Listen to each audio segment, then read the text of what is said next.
Class 12th Political Science Contemporary World Politics. This is part 2 of chapter number 1 The Cold War Era. This video is brought to you by me. My name is Manav और अगर आप चाहें तो मुझे social media में भी follow कर सकते हैं. नीचे मेरे सोशल मीडिया लिंक्स गिवन हैं. सो विदाउट फर्दर डिले शुरू करते हैं आज का video. Arenas of the Cold war. Cuban missile crisis के बारे में इस चैप्टर की शुरुआत में ही पढ़ चुके हैं, लेकिन जो क्यूबन मिसाइल क्राइसिस था it was one of the many crisis जिसकी वजह था कोल्ड वॉर. कोल्ड वॉर इसकी वजह से कई जगह ऐसी थी जहां पर शूटिंग वॉर्स भी हुए थे, लेकिन हमें एक इम्पॉर्टेंट बात जो नोट करनी है यहाँ पर वो ये है कि चाहे जितने क्राइसिस हुए हों, चाहे जितने वॉर्स हुए हों, ये वजह नहीं बन पाए किसी और वर्ल्ड वॉर की. और आपको यहाँ पर इस चैप्टर में हर जगह इसे सब्स्टिट्यूट करते हुए दिखाया जाएगा कि जितना भी नुकसान हुआ हो अल्टीमेटली वर्ल्ड वॉर नहीं हुआ. लेकिन वर्ल्ड वॉर ना होना अच्छी बात थी, लेकिन यहाँ पर इसे भी नहीं छुपाया जा सकता कि काफ़ी ज़्यादा जानें गई थी, काफ़ी ज़्यादा नुकसान हुआ था जान का और माल का, मतलब लाइफ्स का भी और इकोनॉमिक डिस्ट्रक्शन भी. काफ़ी सारी जगह ऐसी थी जहाँ इन्होंने अपना पॉइजन फैला दिया था, जहाँ पर इन्होंने अपने इन्फ्लुएंस की वजह से कन्फ्रंट्रेशंस करवाए थे. सबसे पहले ये पहुँचे थे कोरिया. यहाँ पर शुरुआत की इन्होंने 1950 में. कोरियन पेनिनसुला का एक पार्ट खड़ा हो गया यूएसएसआर के सपोर्ट में, दूसरा खड़ा हो गया अमेरिका के सपोर्ट में. अब होना क्या है, अब सीधी सी बात है, अब होगा यहाँ पर डिवाइड. तो अल्टीमेटली ये रीज़न बने वहाँ पर डिवाइड का. नॉर्दर्न पार्ट ये इन्फ्लुएंस था रशिया से, इसीलिए ये बना एक कम्युनिस्ट नेशन, और जो सदर्न पार्ट था ये इन्फ्लुएंस्ड था अमेरिका से, तो ये बना एक कैपिटलिस्ट नेशन. इसके बाद ये पहुँच जाते हैं बर्लिन 1958 में, और फिर पहुंच जाते हैं कॉन्गो 1960 में. और भी काफ़ी सारी जगह है, लेकिन उसके बारे में हम डिस्कस नहीं करने वाले हैं. ये 3 जगह काफ़ी इम्पोर्टेंट हैं इस चैप्टर में. तो जैसे जैसे क्राइसिस डीपन हो रहा था, तबाही मस्ती जा रही थी, लेकिन ये दोनों पार्टीज़, ये दोनों सुपर पावर बिल्कुल भी इच्छा जाहिर नहीं कर रही थे कि ये हट जाए वहाँ से और इस कोल्ड वॉर को ख़त्म कर दें. जो पावर होता है, जो शक्ति होती है, इसका जो घमंड होता है, ये बहुत बुरी चीज़ होती है, और इन दोनों के ऊपर अभी वही सवार थी. तो जब हम बात करते हैं कोल्ड वॉर की, तो हम बात करते हैं उन एरिनास की जहाँ पर क्राइसिस हुए थे, वॉर हुए थे, थ्रेटन किया गया था एक दूसरे को, या फिर जो एक दूसरे के अलाय हैं वो एक दूसरे को अगर थ्रेटन कर देते थे, तो ये सारे इवेंट कोल्ड वॉर के अंदर आते हैं. लेकिन इन्होंने अपनी लिमिट क्रॉस नहीं की थी, मतलब कि ये थ्रेटन करते थे, यहाँ पर क्राइसिस हुआ था, यहाँ पर वॉर हुआ था, लेकिन इन्होंने इतनी लिमिट क्रॉस नहीं की थी कि यहाँ पर एक और वर्ल्ड वॉर हो जाए. तो इनमें से कौन कौन से ऐसे एरिनाज हैं जहाँ पर काफ़ी ज़्यादा जानें गई थी? तो सबसे पहले मैं आपको बता चुका हूँ कोरिया, वियतनाम और फिर है अफ़गानिस्तान. बेचारा अफ़गानिस्तान तो आज भी परेशान है. यहाँ पर काफ़ी लड़ाइयाँ हुई, लेकिन अल्टीमेटली फिर वही बात, यहाँ पर दुनिया एक न्यूक्लियर वॉर से बच गई और ग्लोबल हॉस्टिलिटीज़ से भी बच गई. ग्लोबल हॉस्टिलिटीज़ मतलब जब ऐसी नौबत आ जाए कि बेचारा एक देश में रहने वाला व्यक्ति अपने देश को छोड़कर कहीं और भागने लग जाए, तो ये कहलाती है ग्लोबल हॉस्टिलिटी. बहुत से ऐसे केसेस हैं जहाँ पर बहुत बड़े बड़े मिलिट्री बिल्डअप्स देखे गए, और इसी के साथ साथ कई बार क्या होता था कि इन कन्फ्यूजन को दूर करने के बीच में इन लोगों के बीच में डिप्लोमेटिक टॉक्स होते थे, लेकिन ये अच्छे से काम नहीं कर पाते थे, और इसी वजह से इनकी मिसअंडरस्टैंडिंग और बढ़ जाती थी, जिसकी वजह से जो ये कोल्ड वॉर है ये और भी ज़्यादा डीपन हो जाता था. कोल्ड वॉर की टाइमलाइन को हम इस पैराग्राफ के लास्ट में डिस्कस करेंगे. तो कई बार कुछ ऐसी कंट्रीज़ होती थी जो इन दोनों ब्लॉक्स के बाहर की होती थी, और उन्होंने काफ़ी इंपॉर्टेंट रोल प्ले किया था कोल्ड वॉर के कॉन्फ्लिक्ट्स को ख़त्म करने में, और जो वहाँ क्राइसिस चल रहे हैं उन्हें कम करने में. हाँ, तो इसमें जो सबसे ज़्यादा इम्पॉर्टेंट रोल प्ले किया था वो प्ले किया था नॉन अलाइंड कंट्रीज़ ने, और जो जवाहरलाल नेहरू है ये one of the key founder थे नॉन अलाइंड मूवमेंट के. ये आगे चलकर आपको टीटो के साथ भी दिखाई देंगे. इन्होंने क्रूशियल रोल प्ले किया मीडिएट करने के लिए 2 कोरियाज़ के बीच में, और जो कॉन्गो क्राइसिस था उसमें जो यूनाइटेड नेशन के सेक्रेटरी जनरल हैं उन्होंने भी काफ़ी इंपॉर्टेंट रोल प्ले किया था वहाँ पर शांति को बहाल करने में. इसी के साथ साथ अब यहाँ पर जो ये दो सुपर पावर्स हैं, इन्हें ये रियलाइज़ हो चुका था कि वॉर करना ठीक नहीं रहेगा और हमें वॉर को अवॉइड करना पड़ेगा, और इसी वजह से ये हो गए restraint. It made them exercise restraint. यहाँ पर इन्होंने संयम से काम लेना शुरू कर दिया और अब ये इंटरनेशनल अफेयर्स में ज़्यादा रिस्पॉन्सिबल तरीके से काम कर रहे थे। लेकिन क्या आपको लगता है कि इनका ये रिस्पॉन्सिबल रोल प्ले करना काफ़ी रहा होगा? जी नहीं। कोल्ड वॉर के जो एरिनास थे ये कभी इधर शिफ्ट होते थे, कभी उधर शिफ्ट हो जाते थे, लेकिन इनके बीच में कोल्ड वॉर कभी ख़त्म नहीं हुआ। इनके बीच में राइवलरीज कभी ख़त्म नहीं हुई। इनके बीच में चलता था क्या? म्यूचुअल सस्पिशन, मतलब इन्हें थोड़ा सा डर सताता रहता था, ये सस्पिशियस रहते थे, और इसी वजह से इन्होंने चुपचाप से आर्म्स को इकट्ठा करना शुरू कर दिया। इन्होंने हथियार इकट्ठा करने शुरू कर दिए ताकि वो वॉर के लिए प्रिपेयर रह सके। अब ये जो स्टॉक किए जा रहे थे आर्म्स, इसे भी नेसेसरी समझा गया ताकि युद्ध बचा रहे। आपने अभी मैंने आपको पहले बताया था थ्योरी ऑफ डिटरेंस के बारे में, और यहाँ पर वही वर्क कर रही थी कि अगर हम दोनों ज़्यादा शक्तिशाली रहेंगे या मैं शक्तिशाली हूँ तो मुझ पर कोई हमला करने से पहले 10 बार सोचेगा। इन्होंने यहाँ पर काफ़ी संयम रखा था, लेकिन उनके मन में कुछ डर भी थे। कैसे डर? कि मान लो अगर उन्होंने मिसकैलकुलेट कर लिया वेपन्स को, तो जैसे कि अगर अमेरिका है वो एक certain number of weapons consider करके चल रहा होगा रशिया के, तो मान लीजिए अगर वो ये सोचता है कि रशिया के पास 1000 फाइटर जेट्स हैं या प्लेन्स हैं, और अगर वो रियलिटी में 5000 निकल आए तो, और सेम गोज़ टू रशिया, वो भी यही केस करता रहता कि कितने वेपन्स हो सकते हैं। अब इसके साथ साथ और भी डर थे। कैसे? कि मिसअंडरस्टैंडिंग हो गई किसी भी तरीके की, तो कैसे? मान लो अगर कोई एक न्यूक्लियर एक्सीडेंट हो जाता है तो, या किसी ने न्यूक्लियर वेपन गलती से या जानबूझ के किसी सोल्जर ने वहाँ पर लॉन्च कर दिया तो यहाँ से तो एक युद्ध शुरू हो जाएगा।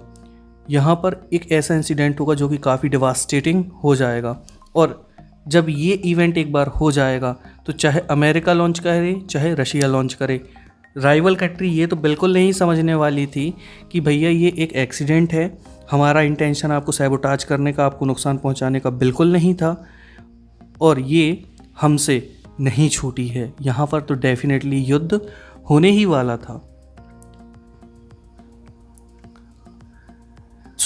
इसका सॉल्यूशन क्या निकाला गया? इसका सॉल्यूशन ये निकाला गया कि अब यूएस और यूएसएसआर को कोलैबोरेट करना पड़ेगा अपने आर्म्स को, अपने वेपन्स को लिमिट करने के लिए। तो बस इस पर बातचीत शुरू हो गई कि बस अब वो अपने न्यूक्लियर और नॉन न्यूक्लियर वेपन्स को लिमिट कर दें या एलिमिनेट कर दें। इसको लेकर बात होती है ट्रीटीज़ की। यहाँ से शुरू होंगी ट्रीटीज़। तो इनके बीच में वेपन्स का एक स्टेबल बैलेंस बने रहे, इसको लेकर इन्होंने बातचीत शुरू की 1960s से, और इसके बाद इन्होंने 3 अग्रीमेंट्स किए। कौन कौन से एग्रीमेंट्स थे ये? सबसे पहला था टेस्ट बैंड ट्रीटी, दूसरा था न्यूक्लियर नॉन प्लोरिफिकेशन ट्रीटी, तीसरी थी एंटी बैलिस्टिक मिसाइल ट्रीटी। ये तीनों ट्रीटीज़, इनके नेम आपके लिए काफ़ी इंपॉर्टेंट हैं, लेकिन अगर आप फिर भी क्यूरियस हैं और जानना चाहते हैं कि ये कौन सी ट्रीटीज़ थी तो आप नीचे कमेंट बॉक्स में कमेंट करिए, मैं आपके लिए एक स्पेसिफिक वीडियो ज़रूर लेकर आऊँगा। तो इसके बाद से काफ़ी अच्छे इम्प्रूवमेंट्स आए थे लिमिटेशंस को लेकर, और काफ़ी सारी बातचीत चल रही थी जिनकी वजह से उनके जो आर्म्स थे, उनके जो वेपन्स थे, उसमें लिमिटेशंस आ चुकी थी। आइए डिस्कस करते हैं कोल्ड वॉर की टाइमलाइन। 1947, यहाँ पर जो उस वक्त के अमेरिकन प्रेसिडेंट थे हैरी ट्रूमैन, इन्होंने एक डॉक्ट्रिन बनाई थी, सिद्धांत बनाया था, जिसके हिसाब से कम्युनिज्म को फैलने से रोका जाना था। 1947 से 1952 के बीच में लागू होता है मार्शल प्लान, जिसमें अमेरिका मदद करने वाला था वेस्टर्न यूरोप के रिकन्स्ट्रक्शन में। 1948 आता है, यहाँ पर 1948-49 में जो सोवियत यूनियन है ये बर्लिन को ब्लॉक कर देता है, और सारी की सारी सप्लाईज जो कि अमेरिका और उसके अलाई ने भेजी होती हैं वेस्ट बर्लिन में, उसको एयरलिफ्ट कर लेता है, वहाँ से उसको उठवा लेता है। 1950-53 में होता है कोरियन वॉर। कोरियन वॉर में क्या होता है? जो नॉर्थ कोरिया होता है वो होता है communist Russia supported, south Korea होता है, अमेरिकन होता है, कैपिटलिस्ट होता है, ये दोनों डिवाइड हो जाते हैं और इनके बीच में जो बॉर्डर बनती है उसे कहा जाता है 38th पैरेलल। 1954 में क्या होता है, जो फ्रांस के लोग होते हैं ये हार जाते हैं वियतनाम के द्वारा, और किस जगह पर हारते हैं, इस जगह नाम था दियान बीन फू। 1954 में ही जेनेवा अकॉर्ड साइन हुए थे और इसी साल डिवाइड हुआ था वियतनाम और इनकी बाउंड्री को कहा गया था 17th पैरेलल। इसी साल बना था SEATO, South East Asian Treaty Organisation. इसके बाद आ जाता है 1954 और 1954 से 1975 तक अमेरिका ने काफ़ी इंटरवेंशन की वियतनाम में, और हिंदी में इंटरवेंशन को हम कहते हैं हस्तक्षेप। ये अमेरिका को काफ़ी क्रिटिसाइज़ करने वाला मूव भी था। वियतनाम के लोग आज भी अमेरिका को इसके लिए क्रिटिसाइज़ करते हैं। 1955 आता है, बगदाद पैक्ट साइन होता है और बाद में सेंटो, सेंट्रल ट्रीटी ऑर्गेनाइजेशन। इसी के बाद 1956 में जो सोवियत यूनियन है ये इंटरवेंशन करता है हंगरी में। अब आ जाता है 1961, क्यूबा के लिए काफ़ी इम्पॉर्टेंट ईयर। यहाँ पर यूएस एक इन्वेजन करवाता है जिसका नाम होता है बे ऑफ पिग्स इन्वेजन। यहीं पर फिर रशिया को डर सताता है कि अमेरिका आगे भी ऐसे इंटरवेंशन ना करे, इसीलिए वो 1962 में क्यूबा में जो मिसाइल है उन्हें रखवा देता है और इसे कहा जाता है क्यूबन मिसाइल क्राइसिस। 1961 में ही बर्लिन वॉल को बनवाया गया था।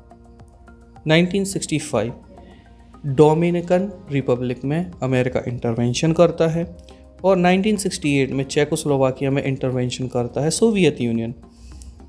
1972 आता है और ये काफ़ी इम्पोर्टेंट ईयर होता है अमेरिका और चाइना के लिए, क्योंकि उस वक्त के जो अमेरिका के प्रेसिडेंट थे रिचर्ड निक्सन, वो चाइना चले जाते हैं और यहीं पर समझ में आता है रशिया को कि ये जो दोस्त जैसा दिखने वाला चाइना है ये एक्चुअल में केवल अपने इंटरेस्ट को पूरा करने वाला देश है।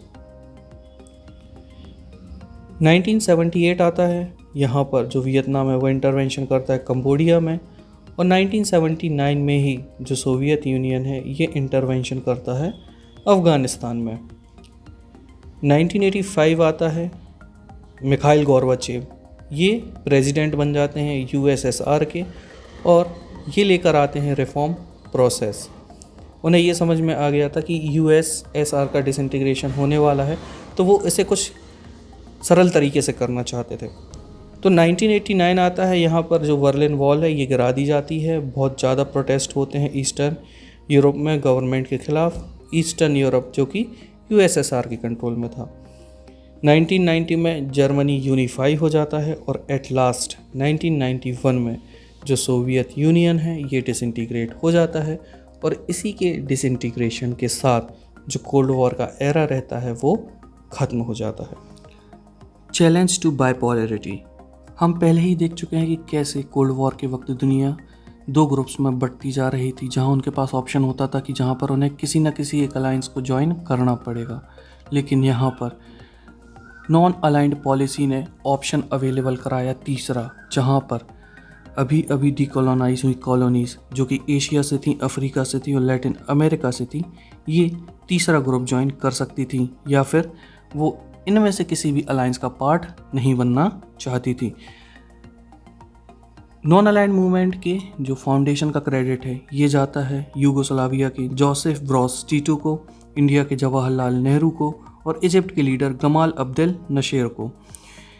ये एक मीटिंग में गए थे 1956 में, जिन्हें यहाँ पर सपोर्ट मिला था इंडोनेशिया के सुकर्णो से और घाना के क्वामे एनक्रूमा से। इन्होंने काफ़ी स्ट्रांगली इन्हें सपोर्ट किया था और इसी वजह से इन पांचों लीडर्स को फाउंडर माना जाता है नॉन अलाइंड मूवमेंट का।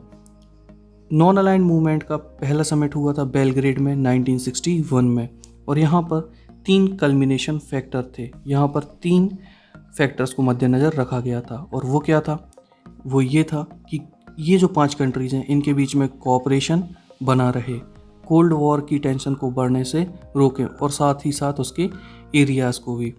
और इसी के साथ साथ जो अफ्रीकन कंट्रीज़ थी जो अभी अभी आज़ाद हुई थी, इन्हें एक अलग से अलायंस प्रोवाइड किया जाए और इन्हें अपने साथ में लिया जाए, क्योंकि 1960 आते आते तक अभी तक 16 ऐसे अफ्रीकन नेशन थे जो यूएन में शामिल हो चुके थे।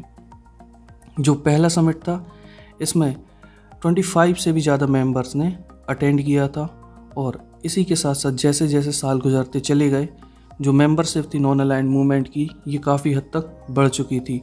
जब इसकी लास्ट मीटिंग हुई थी, 14 समिट हुई थी, तो ये हुई थी हवाना में 2006 में, और इसमें आप बिलीव नहीं करेंगे कि 116 मेंबर स्टेट्स शामिल थे, जिसमें 15 ऑब्जर्वर कंट्रीज़ भी शामिल हुई थी। इसी के साथ साथ जो नॉन अलाइंड मूवमेंट था ये एक काफ़ी बड़ा पॉपुलर इंटरनेशनल मूवमेंट बन चुका था, जहाँ पर काफ़ी सारी कंट्रीज़ जिनके अलग अलग पॉलिटिकल सिस्टम होते थे और अलग अलग इंटरेस्ट होते थे, इन्होंने इसे ज्वाइन किया था। लेकिन यहाँ पर इनके आ जाने से ये जो मूवमेंट था ये लेस होमोजेनस हो गया था, मतलब एक ही सोच, एक ही विचारधारा के लोग यहाँ पर अब नहीं थे, क्योंकि इतनी सारी कंट्री शामिल हुई थी तो अलग अलग आइडियोलॉजीज़ का शामिल हो जाना भी स्वाभाविक था। अब इसी वजह से ये जो नॉन अलाइंड मूवमेंट है इसकी डेफिनेशन को डिफाइन करना काफ़ी टफ हो जाता है। हम इसे काफ़ी नीटली और प्रिसाइजली डिफाइन नहीं कर सकते, लेकिन हाँ, हम नेम की डेफिनेशन को चाहे ये कह कर ना बताएं कि आखिर नेम क्या है, हम ये ज़रूर कह बता सकते हैं कि आखिर नेम क्या नहीं है। यहाँ पर इनके मोटिव्स थे कि ये किसी भी तरह से इस अलाइंसेस का, मतलब first world, second world, UN और यूएस और यूएसएसआर, इनके अलायंस में शामिल नहीं होना है। इसकी पॉलिसी थी कि ये सारे के सारे इस अलायंसेस से दूर रहें। अब दूर रहने का मतलब ये नहीं है कि हम ऐसे किसी भी तरीके का आइसोलेशनिज़म समझें या फिर न्यूट्रलिटी समझें। नॉन अलाइन मूवमेंट जो था ये कहीं से भी जुड़ा हुआ नहीं था आइसोलेशनिज़म से, क्योंकि जो आइसोलेशनिज़म होता है इसका मतलब होता है कि आप दुनिया के हर एक अच्छे बुरे अफेयर से दूर रहें। कुछ इसी तरह की पॉलिसी को फॉलो किया था अमेरिका ने अपने फर्स्ट वॉर ऑफ इंडिपेंडेंस में। 1787 से लेकर फर्स्ट वर्ल्ड वॉर था। अब हम यहाँ बात करें कि जो नॉन अलाइन कंट्रीज़ थी इंक्लूडिंग इंडिया, इन्होंने काफ़ी एक्टिव रोल प्ले किया था राइवल अलाइंसेस के बीच में मीडिएशन को लेकर। अगर किसी भी दो राइवल अलाइंसेस में या दो राइवल अलाइंसेस की कंट्रीज़ में किसी भी तरीके का कॉन्फ्लिक्ट होता था तो वहाँ पर हमेशा नॉन अलाइन कंट्रीज़ अपना इम्पॉर्टेंट रोल प्ले करती थी, ताकि वहाँ पर पीस और स्टेबिलिटी बनी रहे। अब इनकी जो ये स्ट्रेंथ है ये इन्हें एक साथ रखती थी, और यही स्ट्रेंथ थी इनकी कि इतने एफर्ट्स के बाद भी, काफ़ी एफर्ट्स करते थे दोनों के दोनों, यूएस और सोवियत रशिया, लेकिन इसके बाद भी जो नॉन अलाइन कंट्रीज़ थी इसका पार्ट नहीं बनी। नॉन अलाइनमेंट को हम न्यूट्रलिटी भी नहीं कह सकते। क्यों? क्योंकि न्यूट्रलिटी का प्रिंसिपल ये कहता है कि आप वॉर से दूर रहें, लेकिन हमारे जो नॉन अलाइन कंट्रीज़ थे ये वॉर को एंड करने के लिए काफ़ी एफर्ट्स कर रहे थे। इसीलिए साफ साफ दिखता है हमें कि ये न्यूट्रलिटी के प्रिंसिपल पर काम नहीं कर रहे थे। इन्हें किसी भी तरीके की पोजीशन लेने की ज़रूरत नहीं होती, ना किसी एप्रोप्रिएटनेस को लेकर, ना मोरालिटी को लेकर कि ये जो युद्ध हो रहा है सही है या नहीं है, इसमें मोरल राइट्स हैं या नहीं है। जो न्यूट्रल स्टेट होता है उसे इस सब से कुछ लेना देना नहीं होता, बट नॉन अलाइंड कंट्रीज़ को यहाँ पर लेना देना था। यहाँ पर जो इंडिया है ये वॉर में कई रीजंस को लेकर इन्वॉल्व था, और यहाँ पर सबसे बड़ा इन्वॉल्वमेंट इसलिए था ताकि वहाँ पर वॉर रोका जा सके, और इसी के साथ साथ जो वॉर चल रहा है इसे बढ़ने भी ना दे। न्यू इंटरनेशनल इकोनॉमिक ऑर्डर, जो नॉन अलाइंड कंट्रीज़ थी ये केवल मीडिएटर नहीं थी कोल्ड वॉर के टाइम पर। मीडिएटर होने के साथ साथ इनके सामने काफ़ी सारे चैलेंजेस भी आ रहे थे, और इनमें सबसे बड़ा चैलेंज था गरीबी को हटाना, क्योंकि इनमें जो ज़्यादातर नॉन अलाइंड कंट्रीज़ थी इन्हें कैटेगराइज कर दिया गया था लीस्ट डेवलप कंट्रीज़ में, और इनके सामने चैलेंज था कि वो अपने यहाँ की गरीबी, पॉवर्टी को लिफ्ट करें और इकोनॉमिकली स्ट्रॉन्ग बने। तो यहाँ पर इन सारी कंट्रीज़ के लिए ये नेसेसिटी बन चुकी थी कि वो इकोनॉमिकली स्ट्रॉन्ग बने, और ये तभी हो सकता था जब उनके यहाँ सस्टेनेबल इकोनॉमिक डेवलपमेंट हो। ऐसा इकोनॉमिक डेवलपमेंट नहीं जो 2-4 साल चल के बंद हो जाए, बल्कि कॉन्स्टेंटली एकदम होता रहे। अब तभी ये कंट्रीज़ फ्री हो सकती थी इंडिपेंडेंट हो सकती थी। क्यों? क्योंकि यहाँ पर हमने कॉलोनाइजर से तो अपने आप को फ्री करा लिया था, लेकिन इकोनॉमिकली अभी भी हम फ्री नहीं हो पाए थे। तो इस डेवलपमेंट के लिए नॉन अलाइंड कंट्रीज़ को ज़रूरत थी रिचर कंट्रीज़ की, इवन उस कंट्री की भी जिसने उसे कॉलोनाइज कर रखा था, जैसे कि इंडिया को कर रखा था ब्रिटेन ने। फिर इसी की वजह से एक नया आइडिया निकलकर सामने आया जिसे कहा गया न्यू इंटरनेशनल इकोनॉमिक ऑर्डर। और इसी टाइम पर जो United nation conference on trade and development था, इन्होंने एक रिपोर्ट पेश की 1972 में, जिसका नाम उन्होंने दिया, उसे एंटाइटल किया गया towards a new trade policy for development. और यहाँ पर इन्होंने उसमें कुछ रिफॉर्म्स हमारे सामने पेश किए थे। क्या थे वो रिफॉर्म्स? इसमें सबसे पहला जो रिफॉर्म था वो ये था कि जो लीस्ट डेवलप्ड कंट्रीज़ हैं, इन्हें इनके नेचुरल रिसोर्सेज का पूरा कंट्रोल दे दिया जाएगा, जो कि एक्सप्लॉइट कर दी गई थी वेस्टर्न कंट्रीज़ के द्वारा। फिर इसी के साथ साथ जो वेस्टर्न कंट्रीज़ के मार्केट्स थे, इन्हें एक्स्ट्रा एज के साथ लीस्ट डेवलप कंट्रीज़ का एक्सेस दे दिया जाएगा, ताकि वो अपने जो प्रोडक्ट हैं वहाँ पर बेच सकें और पूरर सेक्शन से निकलकर थोड़ी आगे बढ़ सकें। और फिर इसी के साथ साथ यहाँ पर ये प्रपोज किया गया था कि जो कॉस्ट ऑफ टेक्नोलॉजी है, इसे भी रिड्यूस किया जाएगा। क्या हुआ था कि ये जो नॉन अलाइंड कंट्रीज़ थी, ये टेक्नोलॉजिकली इतनी एडवांस्ड नहीं थी, तो इन्हें चाहिए था ट्रांसफ़र ऑफ टेक्नोलॉजी। तो इस ट्रांसफ़र ऑफ टेक्नोलॉजी के लिए वेस्टर्न कंट्रीज़ ज़्यादा चार्ज कर रही थी। तो यहाँ पर इस प्रपोज़ल में ये कहा गया कि आप इसे रिड्यूस करेंगे। और फिर इसी के साथ साथ जो सबसे बड़ा रोल दिया गया वो ये था कि जो लीस्ट डेवलप्ड कंट्रीज़ हैं, इन्हें इंटरनेशनल इकोनॉमिक इंस्टीट्यूशन जैसे UN, UNSC, इस सब में रोल प्ले करने के लिए इन्वॉल्व किया जाएगा। और फिर धीरे धीरे यहाँ पर चेंज होता है नेचर किसका? नॉन अलाइंड कंट्रीज़ का। कैसे? क्योंकि वो पहले mediator as a mediator work कर रहे थे, लेकिन अब वो गेन कर रहे थे इम्पोर्टेंस को इकोनॉमिक इश्यूज़ को लेकर भी। 1961 में जब पहला समिट हुआ था बेलग्रेड में, तब ये economic issues non aligned countries के लिए इतने इम्पॉर्टेंट नहीं थे, लेकिन जैसे जैसे 1970s आई, नॉन अलाइंड मूवमेंट को कंसीडर किया जाने लगा ऐसा इकोनॉमिक इशूअर, मतलब जहाँ पर वो अपने इकोनॉमिक इशू को भी डिस्कस कर सकता था। 1980 आते आते ये काफ़ी इम्पॉर्टेंट इकोनॉमिक प्रेशर ग्रुप बन चुका था, लेकिन यहाँ से जो ये नया इंटरनेशनल इकोनॉमिक ऑर्डर था, ये फेड होने लगा, फीका पड़ने लगा।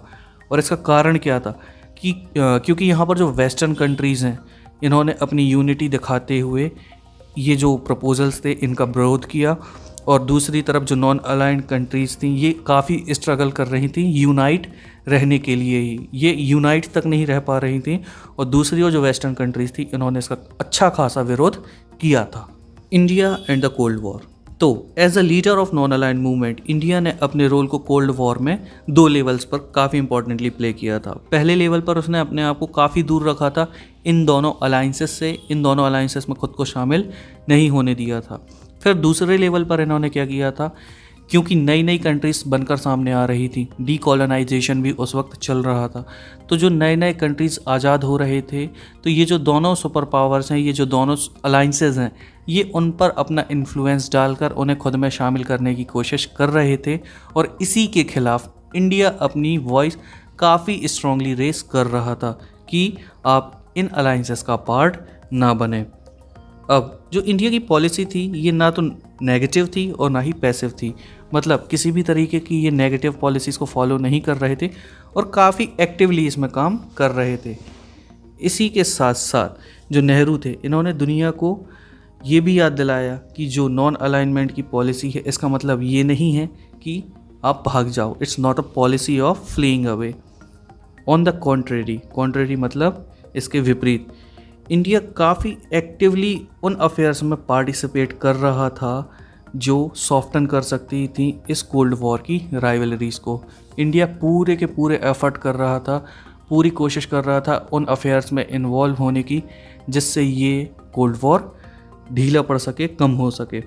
और इसी के साथ साथ इंडिया ने ये कोशिशें भी की कि जो 2 राइवल अलाइंसेस की कंट्री हैं, इनके बीच के डिफरेंसेस भी कम हो सके और ये किसी भी तरह से फुल स्केल वॉर की तरफ एस्केलेट ना करे। इंडिया पूरी कोशिश करता था कि जो फुल स्केल वॉर है वो डी एस्केलेट हो सके। यहाँ पर जो इंडियन डिप्लोमेट्स थे और जो इंडियन लीडर्स थे, इन्हें कई बार यूज़ किया जाता था दो राइवल कंट्रीज़ के बीच में कम्युनिकेट करने के लिए, इनके बीच में मीडिएशन करने के लिए। और इसका एक बेहतरीन एग्जांपल है कोरियन वॉर, जहाँ पर इंडिया ने मीडिएशन का काफ़ी इम्पोर्टेंट रोल प्ले किया था। चलिए कमेंट बॉक्स में बताइए कि जो कोरियन वॉर है ये 1950 से कब तक चला था।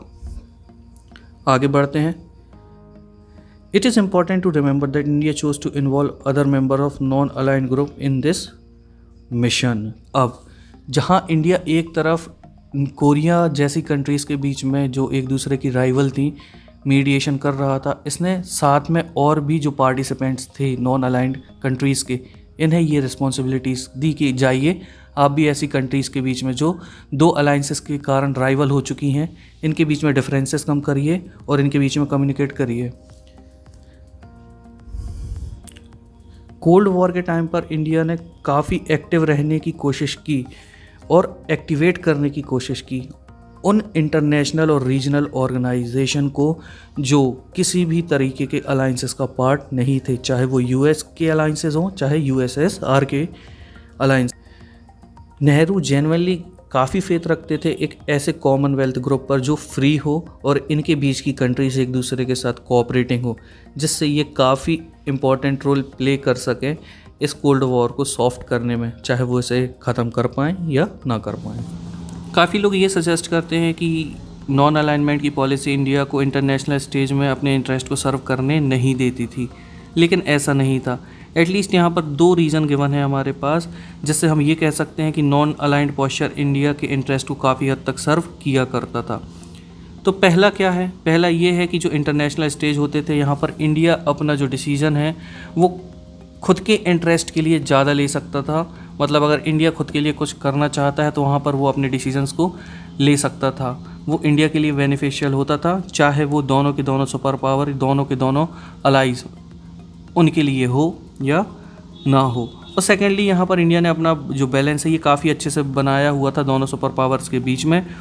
अगर कोई भी एक सुपर पावर इंडिया को इग्नोर करती थी या फिर प्रेशराइज करती थी तो इंडिया के पास ऑप्शन था कि वो किसी दूसरे की तरफ टिल्ट कर सकता है, अपना झुकाव कर सकता है।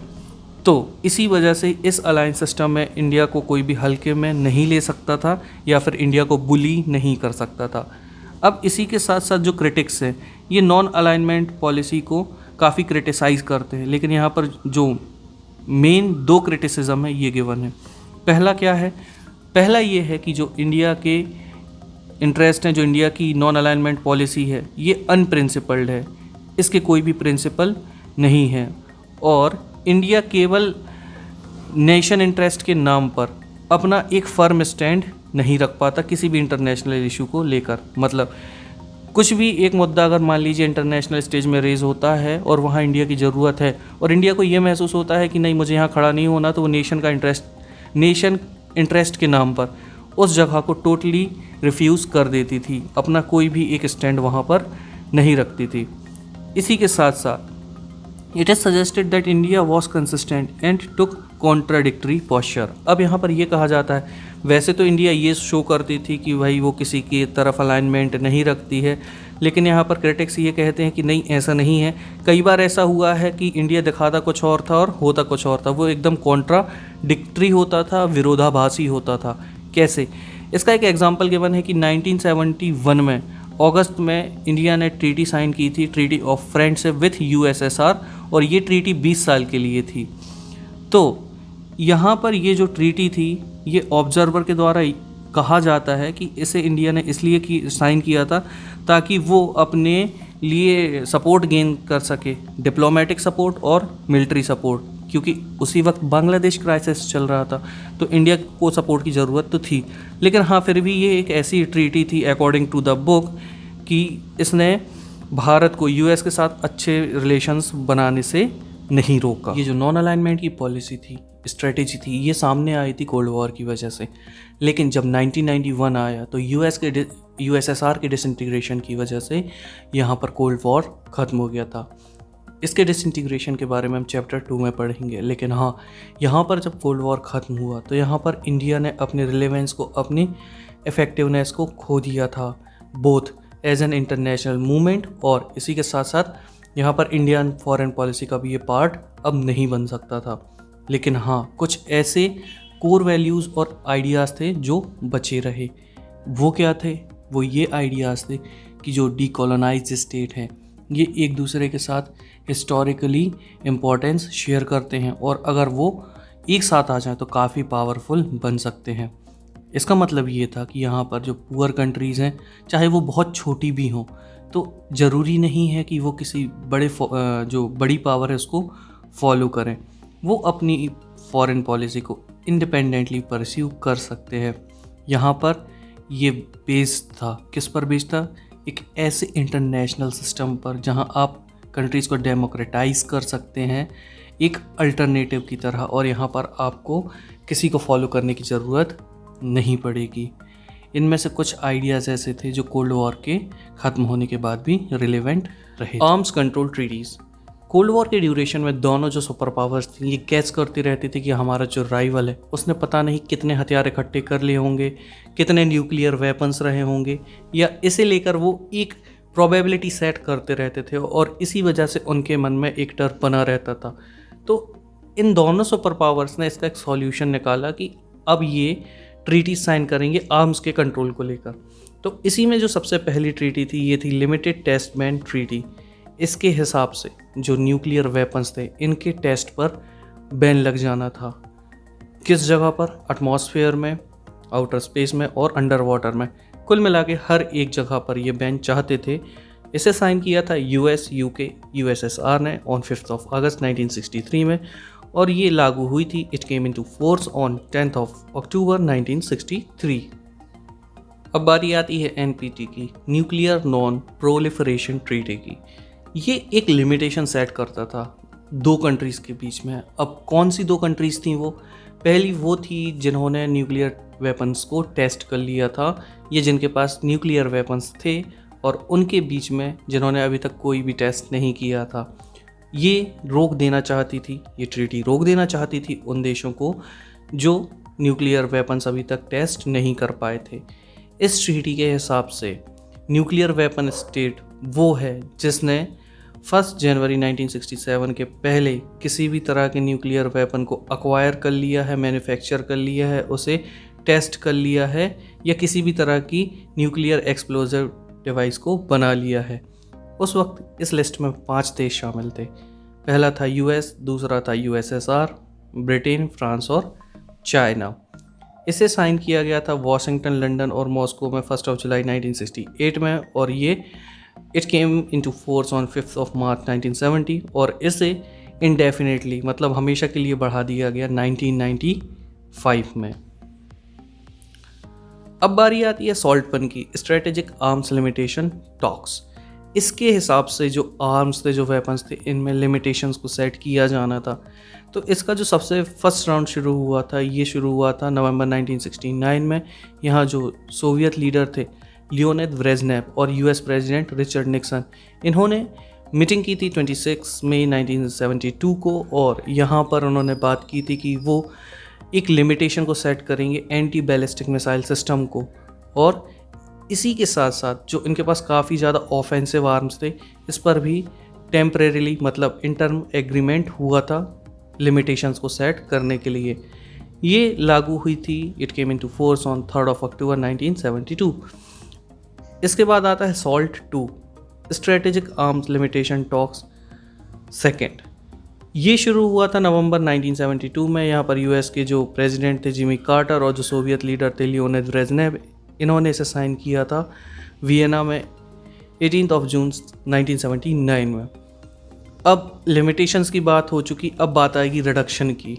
अब ये हथियारों को कम करना चाहते थे, और इसी को लेके शुरू होती है start 1, strategic arms reduction treaty. इसे साइन किया गया था यूएसएसआर के प्रेसिडेंट मिखाइल गोर्बाचेव और यूएस के प्रेसिडेंट जॉर्ज बुश सीनियर के द्वारा।